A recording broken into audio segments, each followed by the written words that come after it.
Welcome back to the Unrevealed Realities, the place where hidden truths breathe, where buried emotions resurface, and where the quiet, unseen turning points of life are given the voice they were always denied. In our secret chapters, we step into those fragile corners of the human heart where trust is formed, broken, rebuilt, and sometimes reborn. Today, we unravel a story that belongs not just to one person, but to countless souls across the world who have felt the sting of betrayal and the slow, painful rise of redemption. This is the story of a friendship that was once inseparable, once pure, once stronger than blood, until life, pressure, and choices twisted it into something unrecognizable. A story titled, Betrayal and Redemption, When a Friend Became the Biggest Enemy.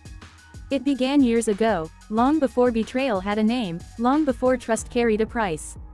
Back then, the world felt simpler, the sky looked larger, and dreams felt close enough to touch if you stretched just a little further. I was young, ambitious, and foolish enough to believe that friendship was unbreakable if the intentions behind it were pure. And maybe that belief was my first mistake, or maybe it was my greatest strength, depending on how you choose to see what happened next. The first time I met him, it wasn't destiny or fate or some cinematic moment. It was an ordinary day, warm sunlight, buzzing crowds, honking traffic, and the heavy weight of college books pressing into my arms. One slip, one book tumbling to the ground, one stranger bending to pick it up, that was how our home entered my life. A single moment that felt insignificant at the time but turned out to be the spark that lit a fire that would burn for years. He handed me the notebook with a half smile and said, "Man, you carry books like they owe you money." I laughed. He laughed. A joke so simple, yet it opened a door. We walked to class together that day, talking about everything from boring assignments to big dreams. There was something magnetic about his personality, confident but not arrogant, funny but not disrespectful, carefree but not careless. He had that rare ability to make you feel comfortable, like you had known him forever even if you had just met him minutes ago. From that day on, he became a constant presence in my life. We studied together, ate together, traveled together. People started calling us the twins, not because we looked alike, but because we acted like two parts of the same soul. He was the extrovert, the talker, the charming one. I was the thinker, the planner, the quiet strategist. We balanced each other like night and day. If he made people laugh, I made them feel safe. If he lit the fire, I kept it burning. Years passed, and the friendship only grew stronger. But life, as it always does, began to test us in ways we didn't see coming. After graduation, the real world greeted us with deadlines, responsibilities, and the kind of pressure that squeezes the softness out of youth.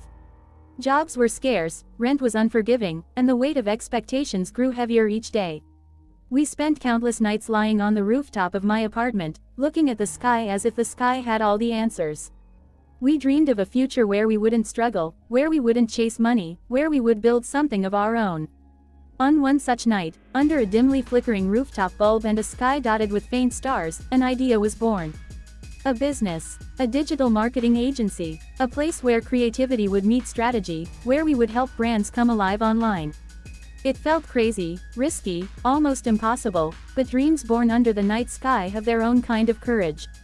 I shared the idea hesitantly, afraid that he would laugh it off. But our home listened with surprising seriousness, nodded slowly, and said the words that changed everything: "Let's do it. Let's be partners." That handshake, that night, that shared ambition, it became the foundation of a journey that would carry us through success, stress, pressure, and eventually, betrayal. The start was rougher than we expected. Our first office was barely an office, more like a storage room with two secondhand chairs, a dusty desk, a fan that rattled like it was dying, and walls that echoed when we laughed too loud. But to us, it was heaven.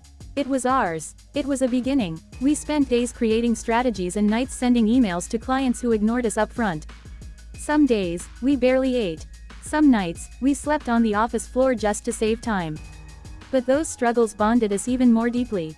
When our first client finally signed with us, a small clothing shop looking for a social media presence, we celebrated like we had just won a national award. When we got our second client, then third, then fifth, it felt like the world was finally noticing our potential. Slowly, we grew, one campaign at a time, one sleepless night at a time. But growth is a tricky thing. It brings success, but it also brings temptation. It brings confidence, but it also brings ego. It brings opportunity, but it also brings choices, choices that reveal who someone truly is. As our workload increased, we divided responsibilities. I took charge of creative direction, client communication, and long-term strategies. Arham handled accounts, finances, payments, and documentation. At first, it was a perfect balance. But slowly, almost invisibly, something began to shift. It started with small things. A purchase receipt missing, a payment from a client delayed without explanation, an expense marked in the sheets that didn't match what we discussed. I ignored it. I trusted him. I trusted our bond. I trusted the years we had spent dreaming and building together. Then came the big break. A major company reached out to us. A contract larger than anything we had ever handled. The kind of opportunity that changes the trajectory of a business overnight. It was our moment, the reward for our struggles.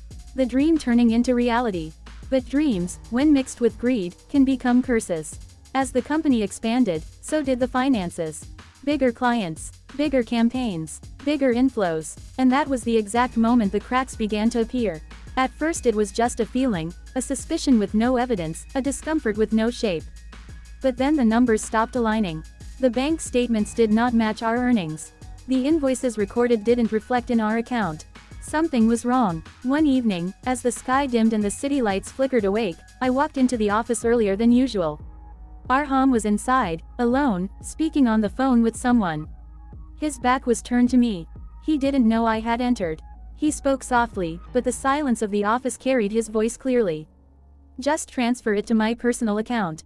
He won't find out. I've been doing this for months. My heart froze. My breath caught. My mind refused to process the words. I took a step back without making a sound, my hands trembling, my chest tightening. I walked out quietly and sat in my car, staring blankly at the dashboard. The world outside moved, the traffic, the noise, the life, but inside me, everything went still. That night, I barely slept. My mind replayed his words again and again. I considered confronting him immediately, but something held me back, a mix of fear, confusion, and denial. I spent 2 days gathering the financial documents, comparing numbers, tracing transactions. The truth unveiled itself slowly, brutally, painfully. Thousands of dollars had been siphoned into his personal accounts. Months of betrayal, hidden behind friendship, trust shredded without hesitation. When I finally confronted him, I expected guilt, fear, shock, something human. But what I received instead was arrogance.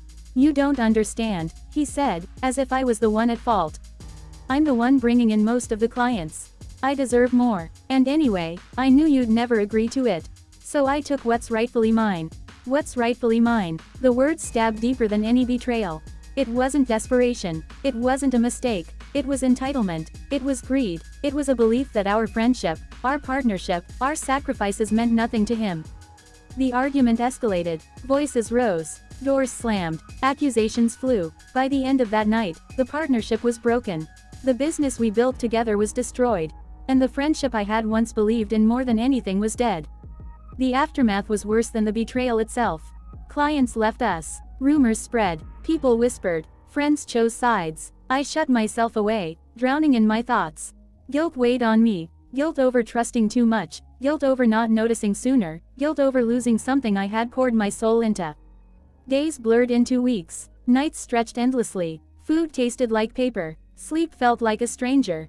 I wanted revenge. I wanted to expose him. I wanted to burn his world the way he had burned mine. But life, in its strange wisdom, placed someone wise in my path, a mentor who had seen the rise and fall of people and businesses. He said, "Revenge is loud. Redemption is silent. One destroys others. The other rebuilds you. Choose the path that allows you to sleep at night." At first, I hated the advice. It felt weak, passive, forgiving. But slowly, it settled into my heart like a seed, growing roots. I realized something I had been too blind to see. Revenge wouldn't fix my pain. It wouldn't rebuild my life. It wouldn't restore my lost peace. So I let go, not of justice, but of hatred. I walked away from what he had done, not because he deserved forgiveness but because I deserved freedom. And then I started again. From zero, with nothing but my skills, my determination, and my wounded heart. The journey back was slow. Clients hesitated to trust me. Friends didn't know what to say. But I kept going. One graphic, one email, one campaign, one step. And slowly, people saw my sincerity. They saw my work ethic.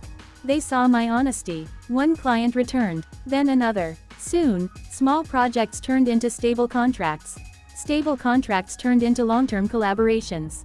My life, once shattered, began to assemble itself piece by piece. A year passed. Then fate intervened in the most unexpected way. I walked into a corporate office for a potential collaboration. As I stepped into the waiting lounge, I froze. Sitting on the far sofa, head lowered, shoulders slumped, was Arham. But he didn't look like the man who once betrayed me. He looked older, exhausted, worn out. His company had collapsed. His reputation was damaged. His finances were drained. Life had already delivered a justice I didn't have to pursue. He stood when he saw me, his eyes heavy with remorse. The confidence he once carried had dissolved into guilt. He walked toward me slowly and whispered, "I'm sorry. I don't expect forgiveness, but I needed to say it. I'm sorry for everything." There was a long silence. Then I said the words that freed both of us, "I forgive you." Not because he deserved it, but because I wanted to close the chapter. Forgiveness didn't turn us into friends again. It didn't repair the past. It didn't erase the pain. But it released the burden I had carried in my chest for years. It allowed me to move forward without bitterness. It allowed him to face his own demons without my hatred fueling them. And maybe, just maybe, it allowed both of us to grow. Today, when I look back, I don't see betrayal as the end of something precious. I see it as the beginning of someone stronger. A version of me who understands loyalty more deeply, who protects his heart more carefully, who builds his life more wisely. This story is not about revenge. It's not about destruction. It's about rising from the ashes of trust broken. It's about learning that sometimes the people closest to you hurt you the most, not because you're weak, but because your loyalty gives them access to places where wounds cut the deepest. If you ever faced betrayal, remember, it wasn't your fault. Their choices define them. Your comeback defines you. Thank you for watching The Unrevealed Realities. If this story touched your heart, don't forget to subscribe, share, and stay connected for more hidden truths from our secret chapters.